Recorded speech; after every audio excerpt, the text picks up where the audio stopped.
பாருங்க எவ்வளோ அழகா இருக்கு. கருப்பு சிகப்பு கருப்பு சிகப்பு 2 மீனும் ஒரே மாதிரி தான் இருக்குது. ரெண்டுமே கடல் மீன் தான். ஆனால் ரெண்டும் 2 மீன் தான்.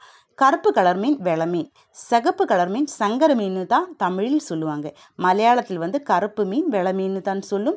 ஆனால் சிகப்பு சங்கர மீனுக்கு கிளி மீன் சுவந்த மீன் அப்படி தான் சொல்லுவாங்க. எப்படியா இருந்தாலும் நான் இவே க்ளீன் பண்ணி என்ன செய்ய போகிறேன்னு நீங்கள் பார்த்துக்கோங்க. வெளை மீன் நான் நல்லா க்ளீன் பண்ணி கழுகி எடுத்து குழம்பு பண்ண போகிறேன். சங்கர மீன் க்ளீன் பண்ணி இருக்குது, ஆனால் நான் கழுவி எடுக்கலை. அதை அப்படியே ஒரு பாக்ஸில் அடைச்சி ஃப்ரிட்ஜில் ஃப்ரீசரில் வைக்க போகிறேன். இப்படி க்ளீன் பண்ணி மட்டும் ஃப்ரிட்ஜில் வச்சுருந்தா நமக்கு எப்போ தேவையோ அப்போது எடுத்து வாஷ் பண்ணி ரெடி பண்ணி எடுத்திருந்தா அப்போது வாங்கிய ஃப்ரெஷ் மீன் மாதிரி நல்ல டேஸ்ட் இருக்கும். அதுக்காக தான் நான் கழுகாமல் அப்படியே வச்சுருக்கேன். ஆனால் க்ளீன் பண்ணி மட்டும் எடுத்து வச்சுருக்கணும். இந்த வீடியோ உங்களுக்கு பிடிச்சிருந்தா லைக் பண்ணுங்கள், ஷேர் பண்ணுங்கள், கமெண்ட் பண்ணுங்கள். தேங்க்யூ.